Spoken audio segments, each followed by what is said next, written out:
तिलेषु तैलं दधिनीव सर्पिर् आप स्रोतस्वर्णीषु चाग्निः एवं आत्मा आत्मनिगृह्यते असौ सत्येनैनं तपसा यो अनुपश्यति। इसका भाष्य चलेगा। उक्त स्वार्थस्य दृढ़िम्ने दृष्टान्तान् बहून् दर्शयति तिलेष्विति। उक्त पदार्थ के दृढ़ करने के लिए दृष्टांत एक नहीं अनेक दृष्टांत को दर्शा रहे तिलेष्विति। यंत्र पीड़नेन तैलम गृह्यते, यंत्र विशेष के द्वारा सरसों आदि पदार्थों को उत्पीड़ित कर निचोड़ कर तेल निकाला जाता है। घानी बोलते, घानी में डल के पुराया जाता है तब तेल निकलता है। दधनी मथनेन सर्पिरिव, और जैसे दूसरा दृष्टांत दही को मंथन करने से मथनने से ही घी निकलता है मक्खन के माध्यम से। आप स्रोतसु नदीषु भूखननेन, जल प्राप्त होता है नदी के संबंधित भू आदि खनन के द्वारा, कुआं आदि खोदने से, बोरिंग से। अरणीषु चाग्निर्मथनेन, और अरण्यों में अग्नि का उत्पत्ति होता है मंथन के द्वारा, वहां पर भी।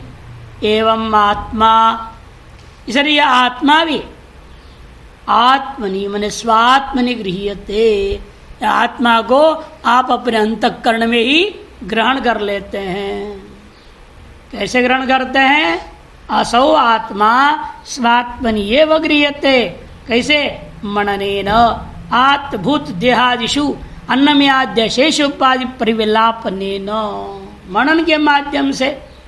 जिसे अभी तक अनात्माओं को आत्मा समझा था, अन्नमय कोश देह को, प्राणमय कोश इसे आत्मरूपेण स्वीकृत, जो देहादियों में अन्नमय आदि अशेष उपाधियों को विलय किए जाने पर अन्नमय आत्मान उपसंग्रामति, प्राणमय आत्मान उपसंग्रामति, अन्नमय को प्राण में, प्राणमय को मन में विलीन करते जाओ। विलापन के माध्यम से निर्विशेष पूर्णानंद स्वात्मनि एव अवगम्यते, निर्विशेष जो पूर्णानंद है आपका अपना आत्म स्वरूप है, वही आपको अनुभव में आ जाता है। केन तरी पुरुषेण आत्मा आत्मन्यो गृह्यते, केन पुरुषेण, किस साधनों को अपनाए हुए पुरुष के द्वारा, किन साधनों को अपनाए हुए पुरुष के द्वारा आत्मा अपने आप में आपको अनुभव में आ जाएगा।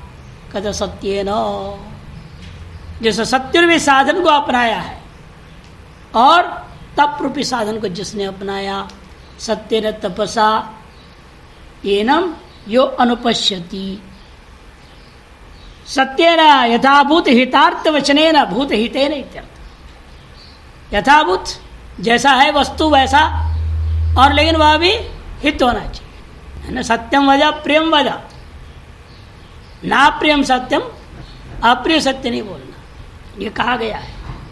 इसलिए कहते हैं भूत हितेन सत्यम भूत हितम प्रोक्तम। भूतों के हित में कहा हुआ वचन ही सत्य कहा जाता है। भूत हितम वचनम सत्यम इति प्रोक्तम, इति स्मरणा, स्मृतिकार ने कहा है। और तपसा, तप को जिस व्यक्ति ने अपनाया, तप क्या है? इंद्रिय मनसाम एकाग्र लक्षणेन तपसा, इंद्रियां और अंतःकरण इन सब को एकाग्र कर देना रूपी तप। मनसश्चेन्द्रियाणांच एकाग्र्यम परमं तपः इति स्मरणा। ये भी मार्ग को भी मार्ग का ही वचन है। मन और इंद्रियों का एकाग्रता ही सर्वश्रेष्ठ तप है, परमं तप कहा गया। ऐसा व्यक्ति एतम आत्मानम यो अनुपश्यति, जो ऐसा आत्मा का अनुभव करता है वह निश्चित रूपेण सत्य और तप से युक्त हुआ करता है। खत्म में न अनुपश्यति, यानी किस प्रकार से अनुभव आता है उसको सत्य और तप को अपनाने से, किस प्रकार का होगा? खत्म एनम आत्मानम अनुपश्यति इत्यतः सर्वव्यापिनमात्मानं क्षीरे सर्पिरिवार्पितम् आत्मविद्या तपोमूलम् तद्ब्रह्मोपनिषत्परम्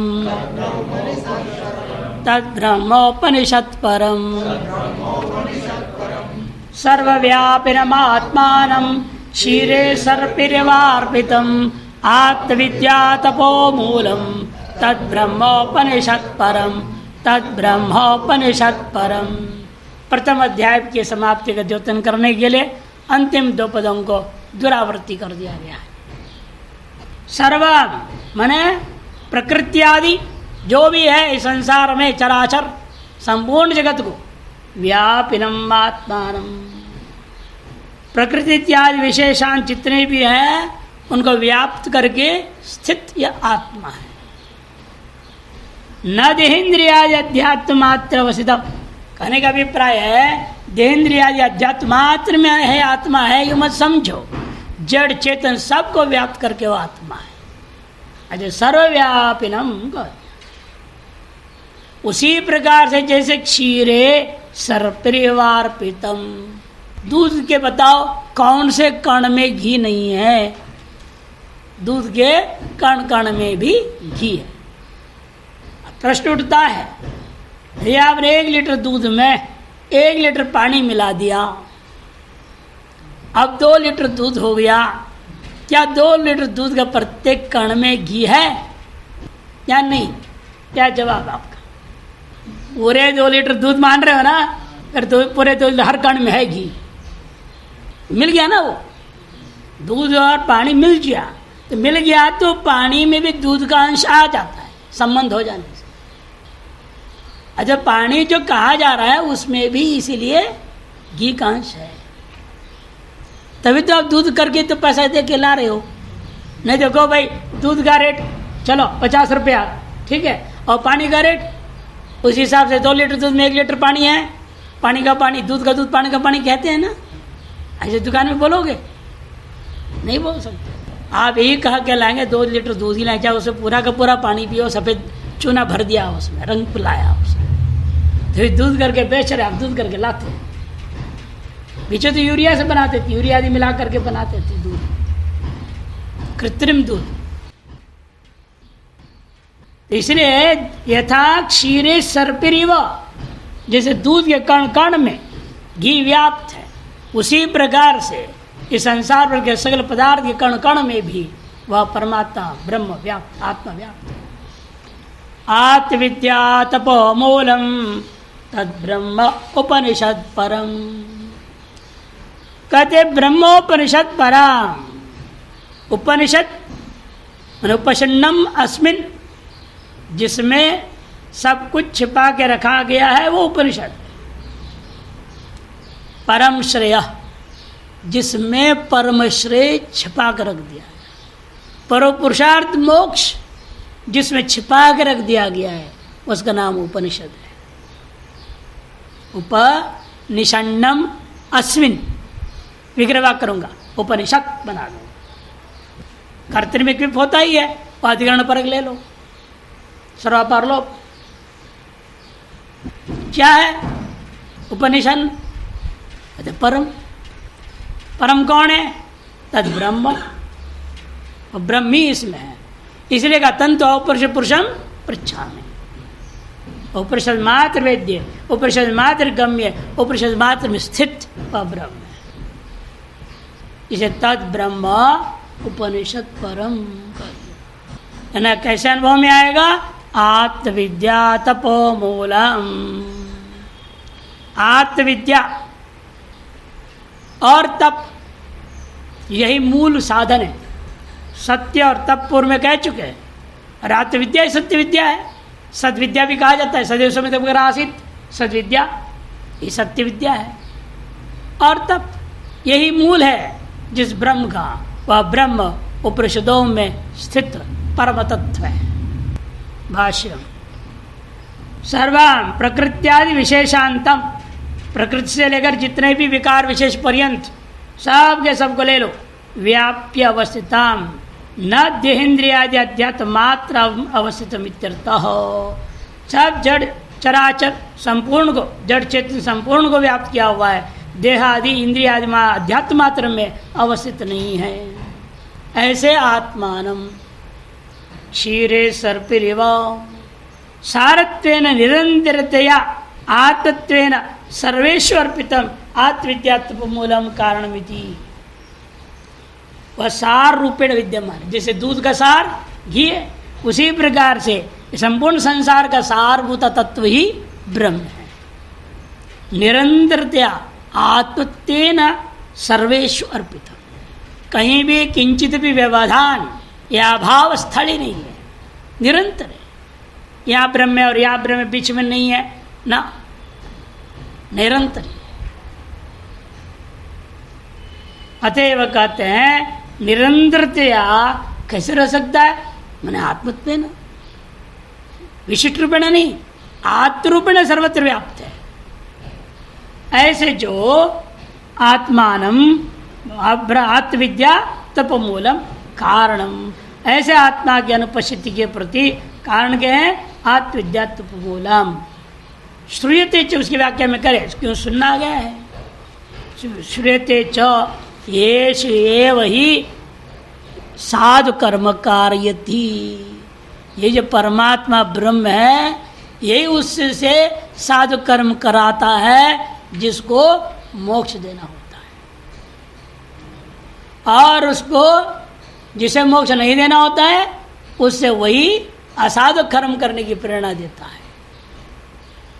आप ही कर्मानुसार है ना, हृदय में बैठा हुआ है ना, हृदय में बैठा हुआ है। 18वें अध्याय में कहा है ना, ईश्वर का है देश अर्जुन तिष्ठति ब्राह्मण सर्वभूतानि, सबको दौड़ा वही रहा है। इसे जिनको मोक्ष दिलाना होता है उनसे साधु कर्म कराते जाता है। और लोग भी कहेंगे ये मूर्ख है, कुछ चाहता जाता है। लोग क्या कहेंगे आपको, मूर्ख कहेंगे ना, लोग तो यही कहेंगे। एक बार ओमकारेश्वर से आ रहे थे बनारस, गंगा कावेरी एक्सप्रेस से, कुछ पंडे लोग बैठ गए उसमें बनारस से, देखो जवान आदमी है, बोले आप कैसे मूर्ख आदमी हो, हमको डांट के बोल रहा है, कैसे मूर्ख आदमी हो आप, क्यों नहीं शादी करते हो? शादी करना बुद्धिमानी है, बताओ। पहले तो उन्होंने ऐसे सोचा कि ऐसी पता नहीं कौन खड़िया पलटन हमारे उसमें लगा कर बिस्तर सो गया, वो जबरदस्ती। पंडे तो पंडे हैं, तो हमने कि इनको अंग्रेजी पढ़ाना पड़ेगा तब जगह अकल खोलेगा। मैंने अंग्रेजी अखबार लाया, उल्टा पकड़ के पढ़ने लगा, उल्टा पकड़ा उसको अंग्रेजी अखबार। अब वो देख रहे हैं, अरे इनको अंग्रेजी पढ़ना आता है, अंग्रेजी पढ़ रहे, उन्हें पता नहीं उल्टा पकड़ रहा है, ये भी अक्ल नहीं उनको, उन्हें ये भी अक्ल नहीं आया है जो उल्टा पकड़ रखा है। अगर देखो, अरे बाबा ये तो हम तो सोच रहे थे ऐसे ही महात्मा है। उधर फटाफट आसन उठाया, महाराज आप यहाँ लेट जाना, अपना आसन लगा लेना। मैंने देखो उल्टा पकड़ा हूँ तो ये असर है, सीधा पकड़ूंगा तो कितना असर होगा। उधर में ठिकाने लग गए वो लोग। तो जमाना ऐसा है, आप साधु कर्म करेंगे, सत्य जीवन व्यतीत करना चाहते हैं, सरल जीवन व्यतीत करेंगे, आपको दुनिया मूर्खी गए। आज जितना लोगों को ठगोगे, कमाओगे, उल्टा पुल्टा काम करो, छल कपट करो, बेईमानी करोगे, ये आदमी बहुत बढ़िया आदमी है, अरबों के घोटाला करो, बहुत बढ़िया आदमी। इसलिए कहते हैं वो उसी साधु कर्म जिसे मोक्ष दिलाना होता है, नहीं तो खटपट कराते रहेंगे भगवान, जिसको मोक्ष नहीं देना होता है। कौशिक ब्राह्मणों परिषद गाई है 3:8, ददामि बुद्धि योगम तम ये न मामुपयांति ते, गीता में भी कहा 10:10 में, मैं उन्हें वह बुद्धि योग दूंगा जो मेरे शरण में आते हैं, मुझे प्राप्त करना चाहते हैं। अथवा आत्मविद्या च तपश्चेति तस्या आत्मलाभे मूलम हेतु रीति, दूसरी व्युत्पत्ति कर रहे, आत्मविद्या च तपश्च, ये दोनों ही क्या है, आत्मलाभ में मूलम कारणम इत्यर्थ। तथा च श्रुति विद्या अमृतमष्टुत, ईशवास 11वां मंत्र, तपसा ब्रह्म जिज्ञासस्व, तैत्रीय में आया 2:1, ब्रह्मोपनिषद परम। देखो उपनिषन्नम अस्मिन इति उपनिषद, जिसमें सम्यक प्रकार से स्थित है। उसका नाम उपनिषद क्या है? वो पूछा जाए जवाब दिया, परम श्रेय थी। जो आपका श्रेय है, श्रेष्ठ प्रेष्ठ, यही तो है ना, दो ही मार्ग श्रेय है। यह सत्य साधन संयुक्त स एनम सर्वव्यापरम आत्मानम क्षीर परिवार्पितम आत्मविद्या मूलम तद ब्रह्म उपनिषद परम अनुपश्यति। ऐसा अन्वय करना वाक्य। जो सत्यादि पूर्व मंत्र में कहा हुआ साधन से संयुक्त होता है, वह इस सर्वव्यापी आत्मा को क्षीर में सर्पी के समान जो अर्पित है, उसको आत्मविद्या और तप है मूल कारण जिसका, उनके माध्यम से उस ब्रह्म को जो उपनिषदों मात्र में वेद्य छिपा पड़ा है, उस परम श्रेय को अनुपश्यति। सर्वगतम ब्रह्म आत्मदर्शना आत्मन्येव गृह्यते। सर्वगत उस ब्रह्म को आत्मदर्शी के द्वारा स्वात्मा में ही ग्रहण कर लेता है। न असत्यादि युक्तेन, असत्यादि युक्त चाहे जितने बड़ा विद्वान भी हो जाए, उसको ब्रह्मानुभूति नहीं हो सकती। परिच्छिन्न ब्रह्म अन्नमयाद्यात्मना, क्योंकि वो क्या है? परिच्छिन्न जो अन्नमयादि रूपा आत्मा है ब्रह्म में, उसी को मुख्य आत्मा समझ लिया है। अगर कोई शरीर में अभिमान कर बैठा है, देखो मैं कितना लंबा चौड़ा हूँ, बढ़िया हूँ, सुंदर हूँ, लंबा चौड़े त्रिपुंड लगा लिया, बढ़िया दुपट्टा इधर ऊपर पहन लिया, नीचे धोती नहीं, बॉर्डर वाले चमचम बॉर्डर वाले पहन लिया, और आजकल काले चश्मा पहन लेते हैं और ब्यूटीफुल हो जाते हैं। नहीं, खड़े होते हैं, देखो ऐसा हूँ मैं, बढ़िया महात्मा। और उसे आजकल जूते भी यही रंग के आ गए। इसलिए जो शरीर जो परिच्छिन्न है, ब्रह्म अन्नमय आदि कोई आत्मा मान बैठा है, वह कभी इसको प्राप्त नहीं कर सकता। श्रूयते च सत्येन लभ्य तपसा ही एष आत्मा सम्यक ज्ञानेन ब्रह्मचर्येण नित्यम।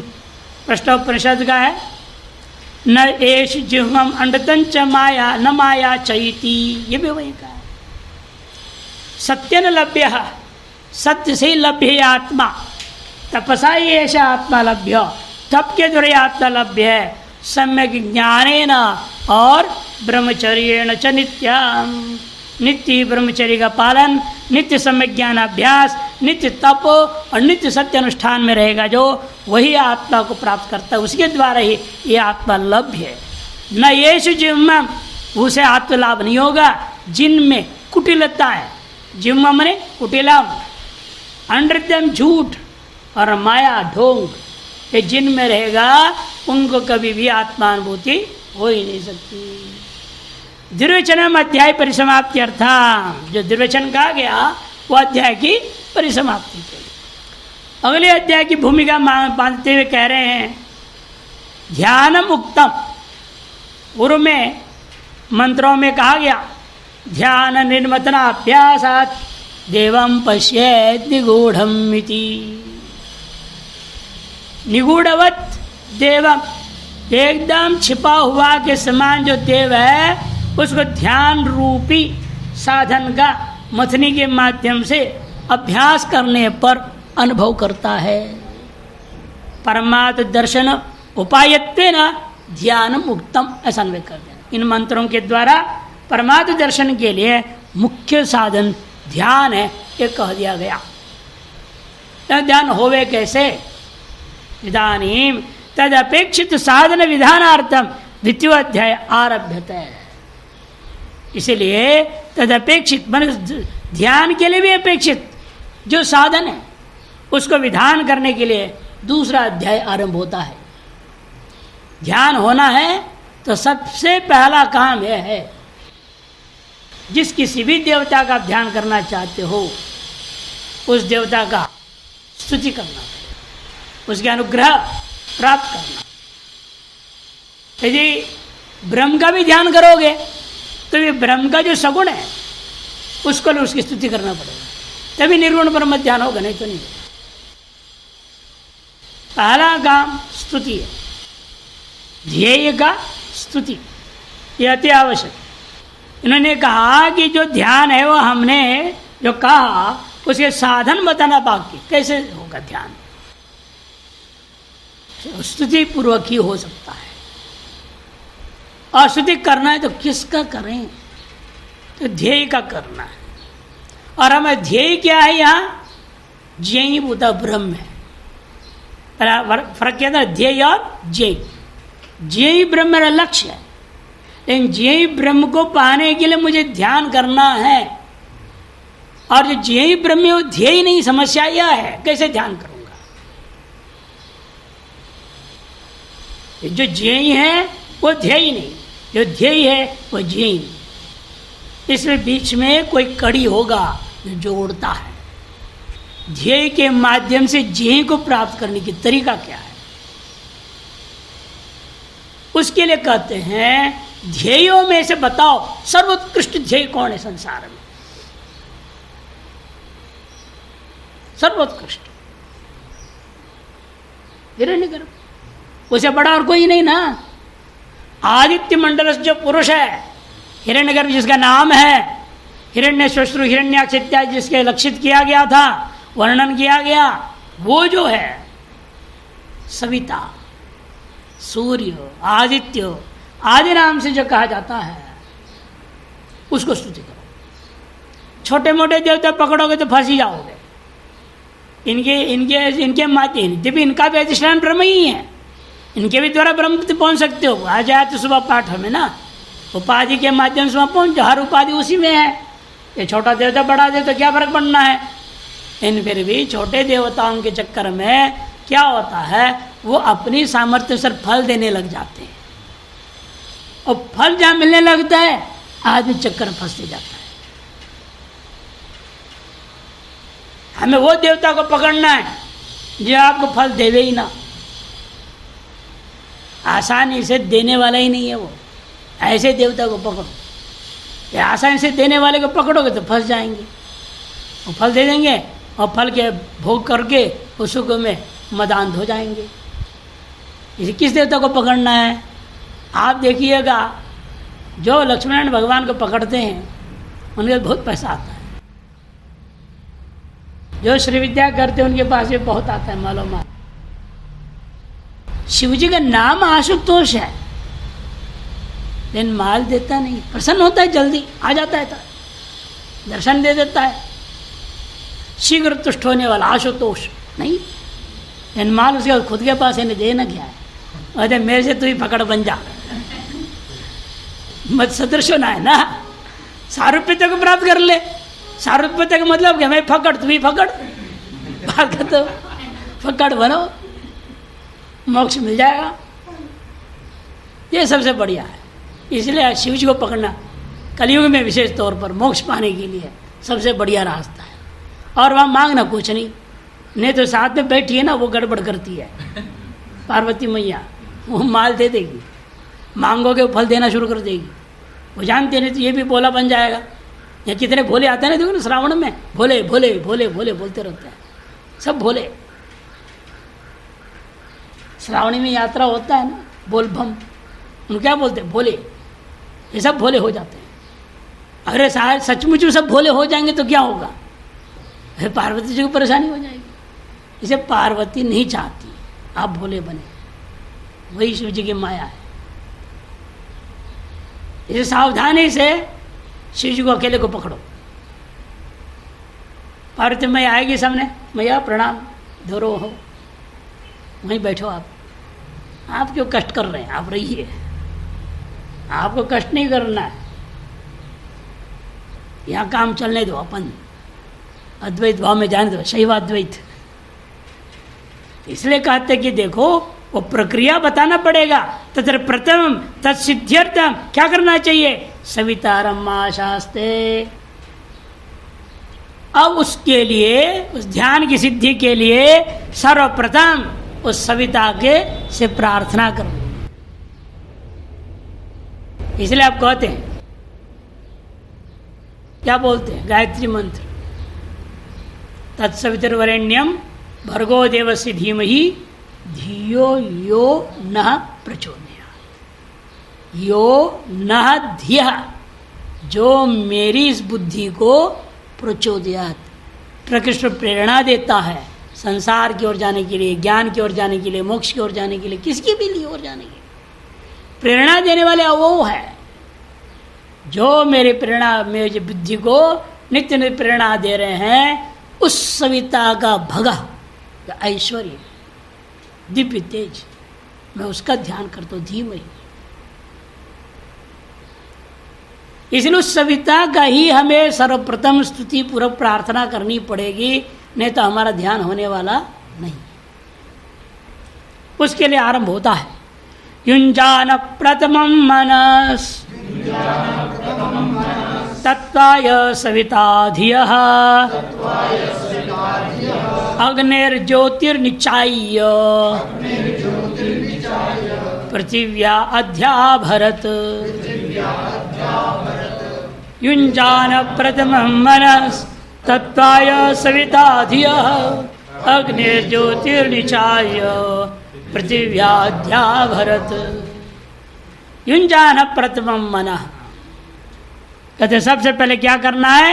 युञ्जान प्रथमं मनः, प्रथमम ध्यान आरंभे, प्रथम मने ध्यान के आरंभ में इस मन को क्या करना है?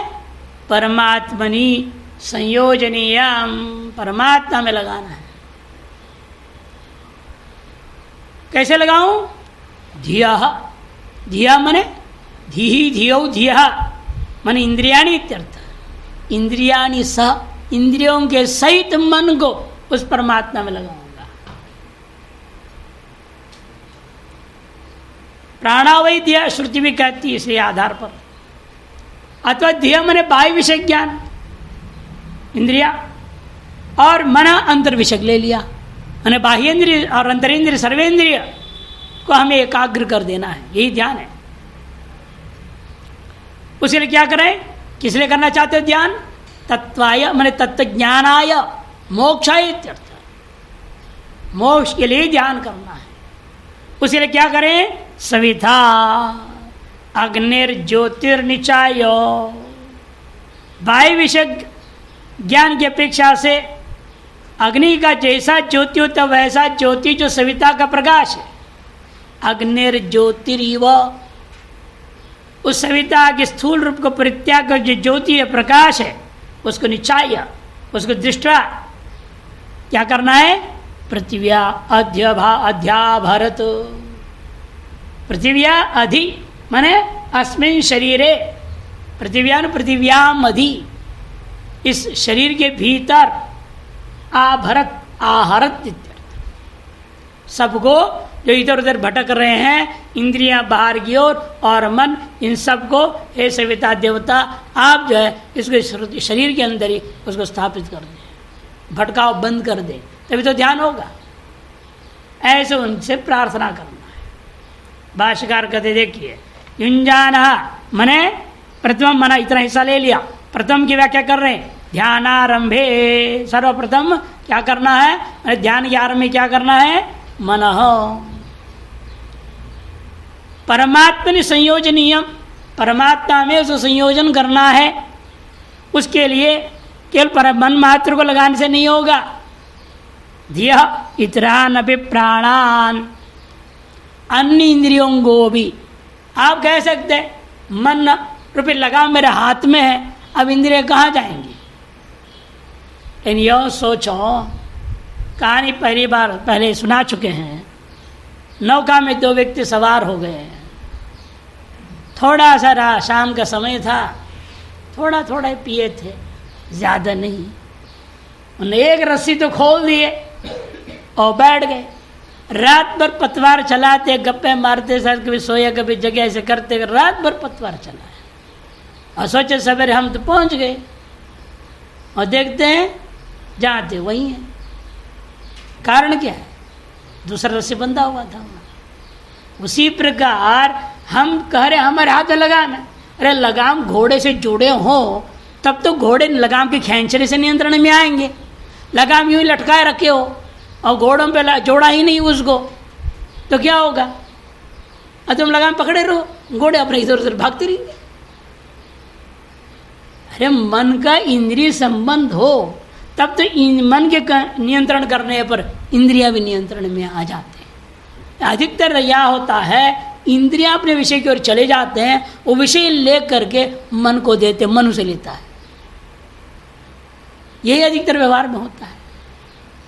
अतएव मन के अधीन इंद्रियां नहीं रहते हैं, मन मालिक हो जाता है और आप नौकर बन जाते हैं। और सब नौकरानियां बैठे हुए, इंद्रियां सब नौकरानी, वो सेवा करती रहती है विषयों को रूप रस प्रसाद लाते हुए। इसलिए कहते हैं हमें करना क्या है, इंद्रियों सहित मन को उस परमात्मा में लगाना है। अरे धिय से आप अन्य इंद्रियों को कैसे ले रहे हो, धी शब्द बुद्धि में रूढ़ है ना। कहते नहीं, प्राणावै धिय इति श्रुति है, श्रुति भी कहती है प्राणावै धिय। धी शब्द का बहुवचन प्रयोग है धिय, मैंने प्राणा इंद्रियाणि इत्यर्थ। तो दूसरी व्याख्या कर लो, धिय मने भाई विषय ज्ञानानि, किमर्थम तत्वाय तत्वज्ञानाय, भाई विषय ज्ञानों को समेट करके तत्वज्ञान करने के लिए सविता जो सूर्य है वह द्यः वायुष ज्ञानादग्नेर ज्योतिरिव, जैसे वायुष ज्ञान से हमको अलग कर देंगे। जैसे अग्नि से आप ज्योति को अलग करके प्रकाश मात्र को उपयोग करते, अग्नि से मतलब नहीं, अग्नि में जल रहा है, उसे प्रकाश का लाभ हम उठाते रहते। उसी प्रकार से इंद्रियों को बाह्य विषयों से हटा दो, हटा करके आत्मा में लगाओ। वही किमर्थम तत्वाय तत्वज्ञानाय। कौन हटावे और यहाँ ले आवे, कहते सविता, सविता करे काम। उसी कृपा के बिना नहीं होनी, उसी से प्रार्थना कर रहे हैं, सविता से ही। धिय भाविष ज्ञान ज्योति प्रकाशम निचाय दृष्टवा, उस प्रकाश को देख करके अनुभव करके, निचाय कर दिया अलग करके होता है, अर्घ दे दृष्टवा, प्रसंगानुसार है ना, दृष्टवा।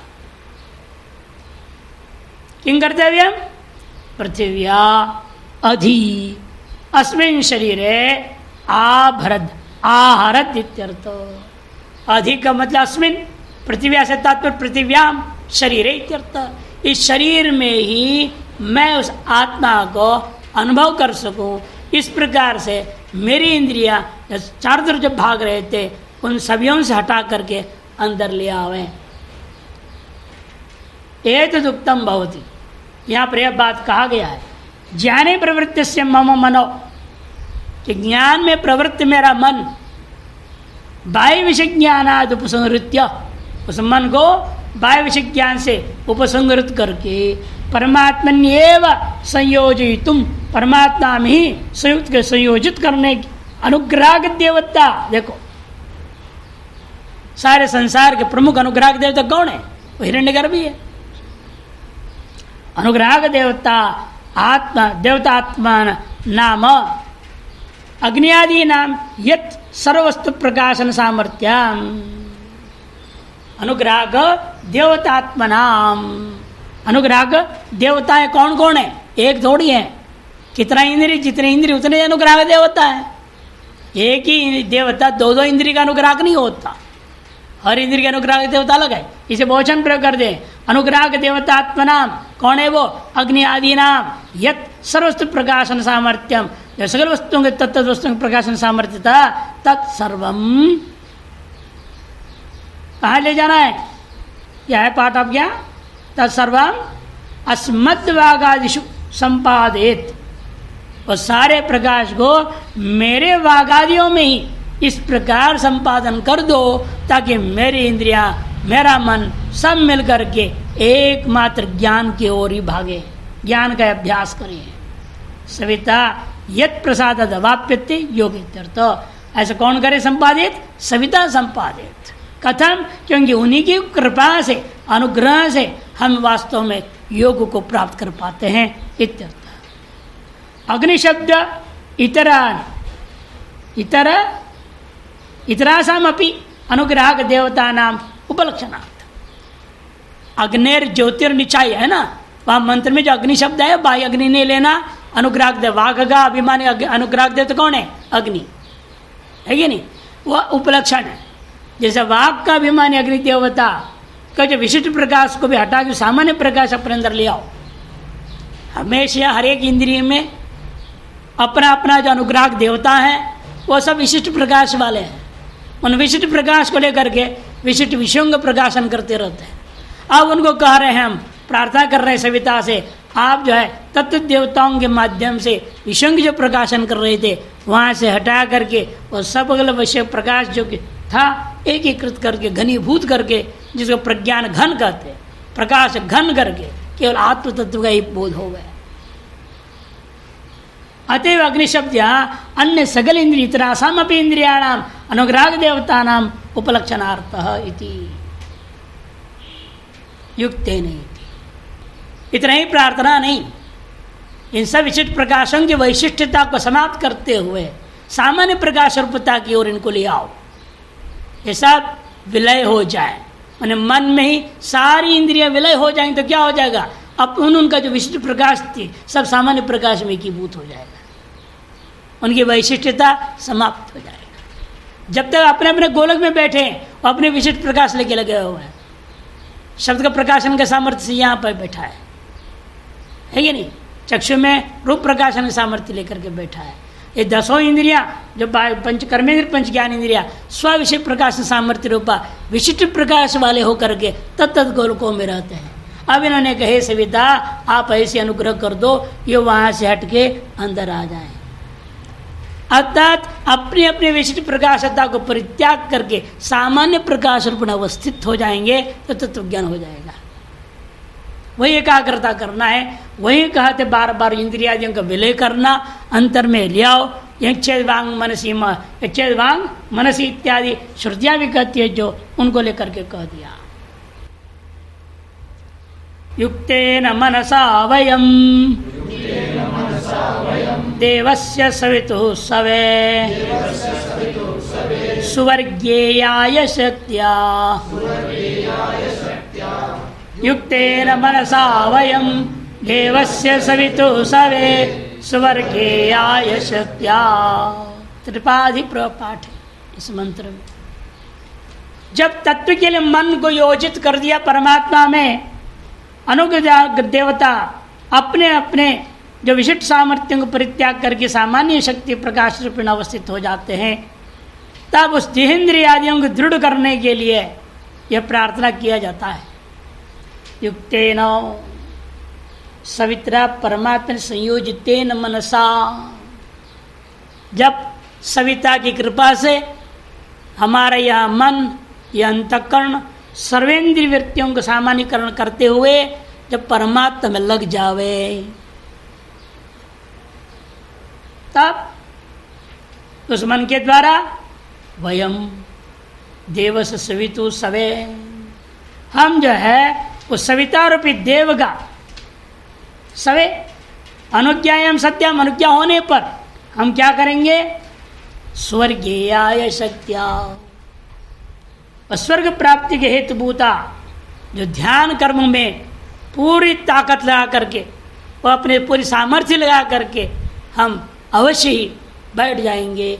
ऐसे पहले से प्रार्थना के मुझे मन लगाओ, यदि आप मन लगाओगे आप कसम खा रहे हैं, हम आपको वचन देते हैं हम अपनी पूरी शक्ति से ध्यान में लग जाएंगे। यानी कि ध्यान के सामर्थ्य को लौकिक ऐहिक भोग के लिए प्राप्त नहीं करूँगा, मैं जरूर उस आत्म ध्यान में ही लग जाऊंगा। यही कसम गर्भ में रहते हुए किया, जब मैं बाहर निकलूंगा सीधे वेदांत चिंतन मनन निध्यासन में लग जाऊंगा। तो कसम खाया वहां पे, बाहर आके भूल गया। इसे श्वेता शिव परिषद आपको याद दिला रहा है, सविता से प्रार्थना कर लो, जो हो गया भूल चुक जो हो गया, बहुत हो गया बहिर्मुख दौड़ना, अब थोड़ा अंतर्मुख हो जाओ। और भगवान की कृपा से जब अंतर्मुख हो जाओगे, उस अंतर्मुख हुए वक्त विषय संकल्प करके विषय भोग की इच्छा कामना पूर्वक उस शक्ति सामर्थ्य दुरुपयोग नहीं करना, किंतु स्वर्गेयाय स्वर्ग रूपी आत्मलोक जो ब्रह्म रूपी लोक है, स्वर्गलोक का अर्थ क्या किया था पहले भी, ब्रह्मलोक है, ब्रह्मरूपी लोक को पाने के लिए मैं पूरे अपनी शक्ति सामर्थ्य लगा दूंगा, ऐसा वचन दे रहा है।